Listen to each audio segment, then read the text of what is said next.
Hello and welcome to HD Piano. My name is Devin, and in this lesson I'll be showing you guys how to play Will It Go Round in Circles by Billy Preston. Let's check it out. 3, 4.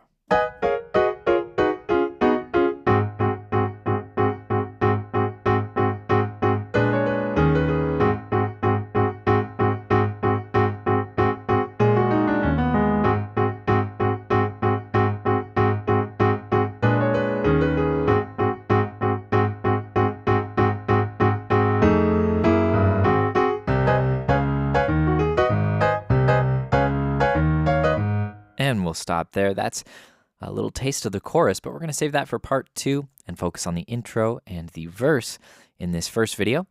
And of course, we'll learn the whole song over at HDpiano.com, so I hope you can join me there if you're not there already. All right, this song is super fun, and what I love about it is that it's so funky and enjoyable and energetic, but it's really not that complicated harmonically speaking. Some of these patterns might take a minute to get under your fingers, but once you have them under your fingers, there's a whole lot of repetition. So let's start by learning this intro hook that we see throughout the song.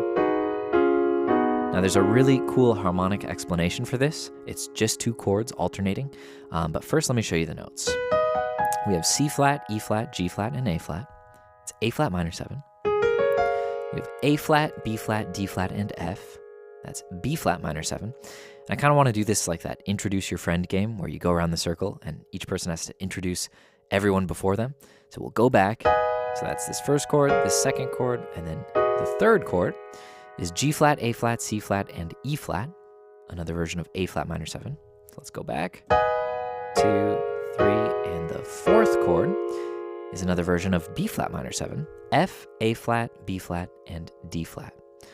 All right, back to the top. 1, 2, 3, 4, and the fifth chord is E flat, G flat, A flat, and C flat. What do you know? Another version of A flat minor 7. Back to the top.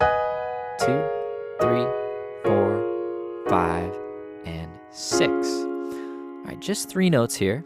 But we're seeing basically another version of B flat minor 7, D flat, F, and A flat. All right, back to the top.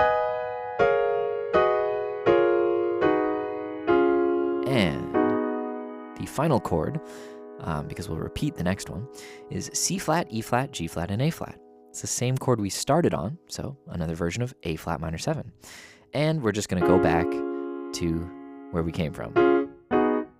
Those last 3 chords look like that. So back to the top. First chord, second, third, and then back. And then we land on A flat 7 for the verse. So you might have picked up on that pattern, but we're going between inversions of A flat minor 7 and B flat minor 7. A flat minor 7, B flat minor 7, A flat minor 7, B flat minor 7, just without the B flat, A flat minor 7, and back.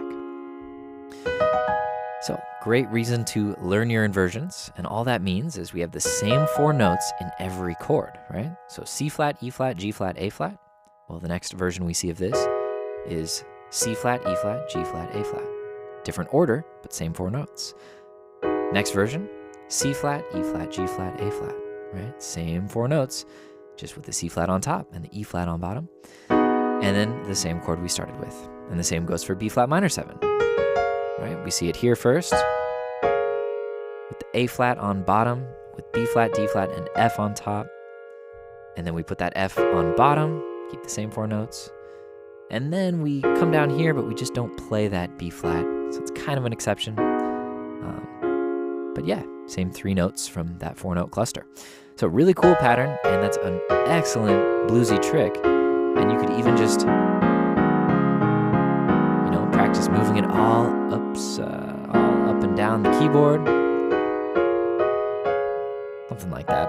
I'm missing a few of them, but the idea being, there you go. You got something in your arsenal. You could even try that in some other keys if you want to just get real funky in another key of C. Going between C minor and D minor.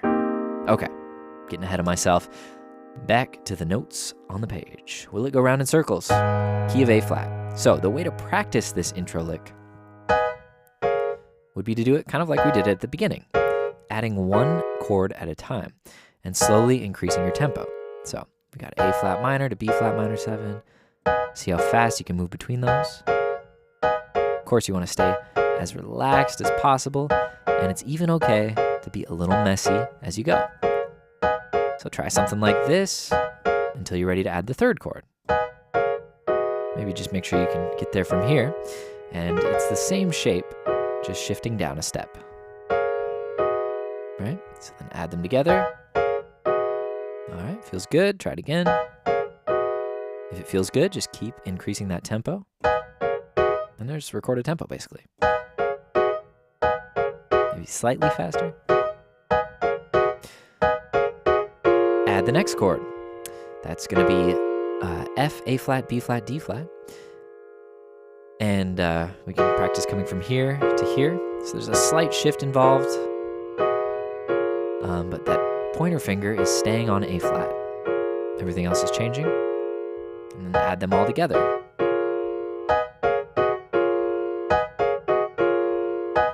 Take as much time as you need with this exercise, and we'll add the next chord. So coming from here to here. Now if you want to use your ring finger here or switch any of these notes up, that's fine. Fingering isn't super crucial, but I think these are the kind of the most natural ones that you're seeing me do here. So once you get that next chord comfortable, add it to the sequence.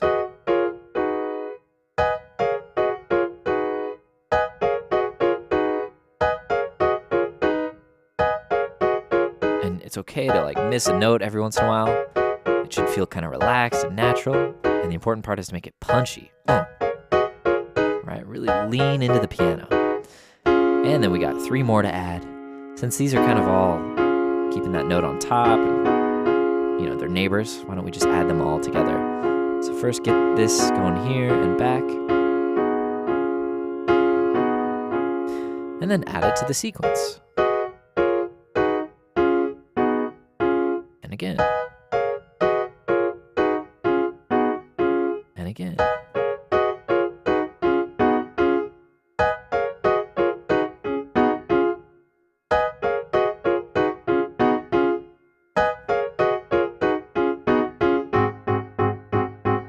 And we're into the verse.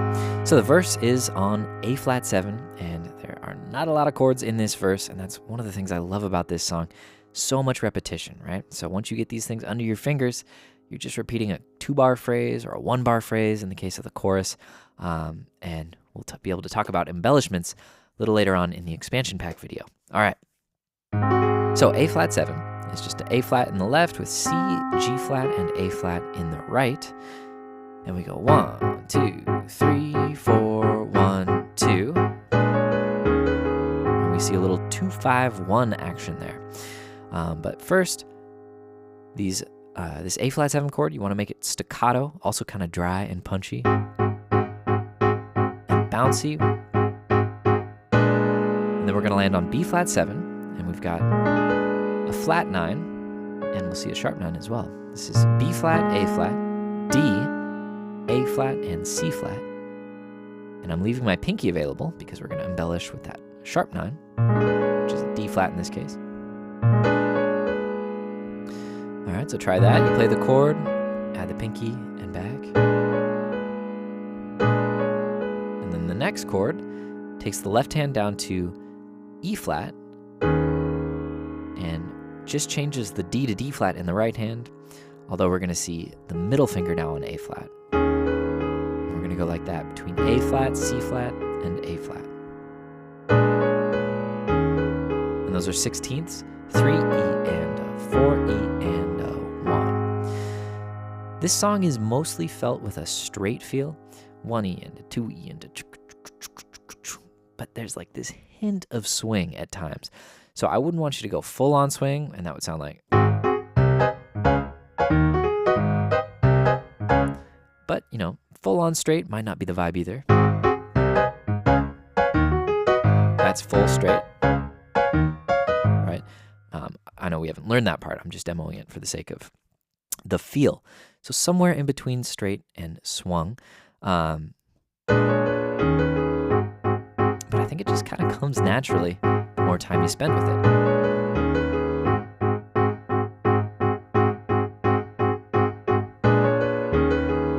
right, so if you can loop this, then you're good to go. That's basically the entire verse. And we're going to talk about some more embellishments a little later on, but there was one that I did in the demo, which is just down the A flat blues scale. A flat, G flat, E flat, D flat, C flat, and A flat. And that's what we hear in the organ actually, but it's fine to add it into the piano part to just kind of change things up. So I like to do one time, just A flat 7, the regular part, and then do the blues scale this time. And then go back to the regular one. And then we see the final little walk up into the chorus. So on beat 3, the final bar of the verse, we hit F7 sharp 9. F with A, E flat, and A flat. And then we see G flat 9, which leaves that A flat on top, but takes everything else up a half step. G flat, B flat, F flat. And then the left hand continues walking up through G and lands on octave A flats for the chorus, which we'll get to in the next video. So I think I'll send you off with a slow playthrough of this whole section, which is just going to repeat and repeat. I think we play the verse 5 times, all said and done, with a chorus in between each time. So let's do it. 1 and 2 and 3 and 4.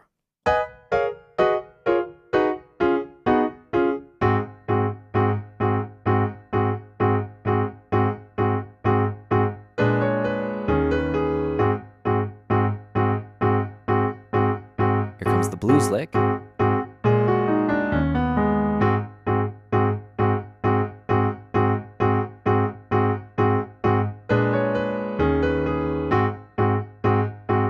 we're going to walk into the chorus. 1, 2, 3, 4, and octaves. Beautiful. All right, great job making it this far. If you're already at HDpiano.com, go ahead and click on part 2 to continue learning. And if you're not, head on over and you can get started learning the rest of this song. In the meantime, please send us your song ideas at requests.hdpiano.com. Follow us on social media so you can stay in the know about our upcoming lessons. And if you're on YouTube, drop us a comment below, like, subscribe. We love hearing from you guys. My name's Devin with HDpiano.com. We'll see you soon.